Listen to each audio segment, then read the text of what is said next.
a very unique machine, and it's probably the only one that has resistance in both directions.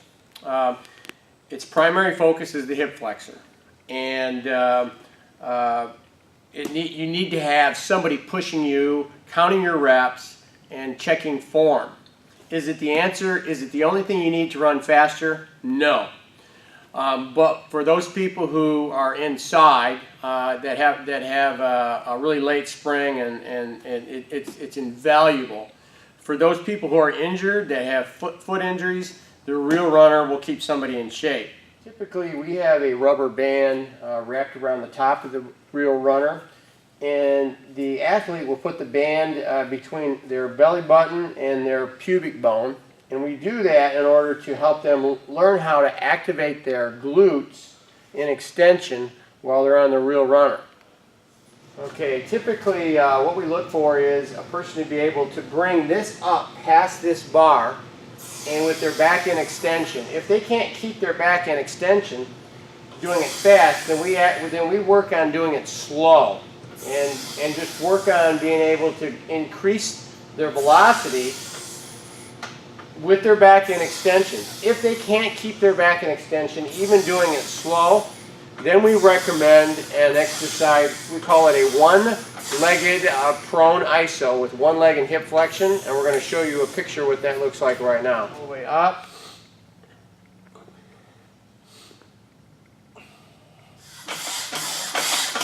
All right, notice how high his knees come up. At least the pad comes past the bar. That's about how high we're looking for. We're looking for a straight back and an extension. Okay, after we get the athlete able to hold position in the Real Runner under velocity, how do we use this to help them get faster? Well, we start counting reps, and every rep is every time the hip comes up past the crossbar, and it might look different. For 100-meter power runners, these guys might work a lot more on the harder positions and medium positions, and may only go up to like 12 to 15 seconds. 400-meter guys, we may go all the way up to 40 seconds. But again, we're counting reps per second. So a typical workout might look like maybe 36 seconds on easy setting. We're going to count the reps, and then we're going to wave load and maybe go into a medium setting and maybe go 24 seconds, count the reps, and then maybe go back to the easy setting again, and again count the reps and keep track of the reps, because that's the only way you're going to find out if your athlete is getting faster and getting better at it. Set, go. 2, 3, 4, 5, 6, 7, 8, 9, 10, 11, 12, 13, 14, 15, 16. Okay, good.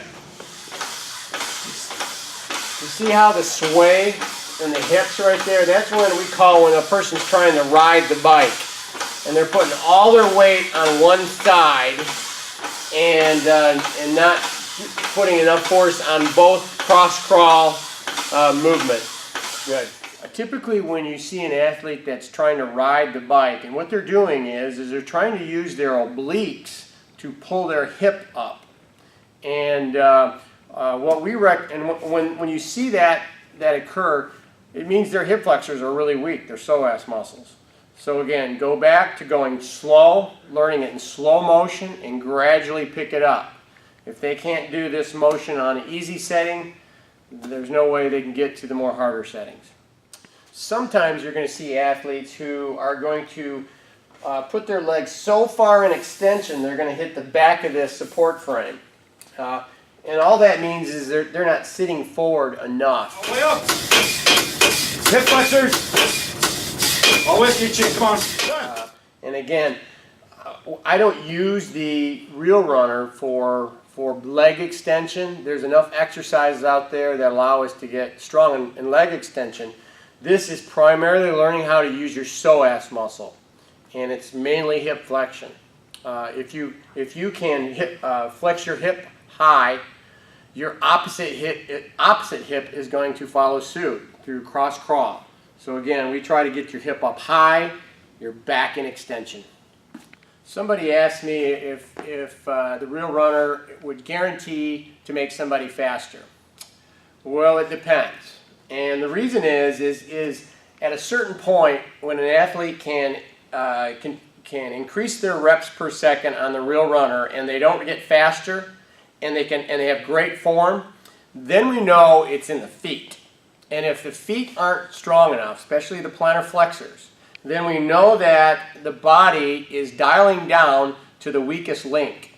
So then we recommend that you start working on plantar flexor strength so that all of this hip strength that they've gained in the Real Runner is going to show up on the track.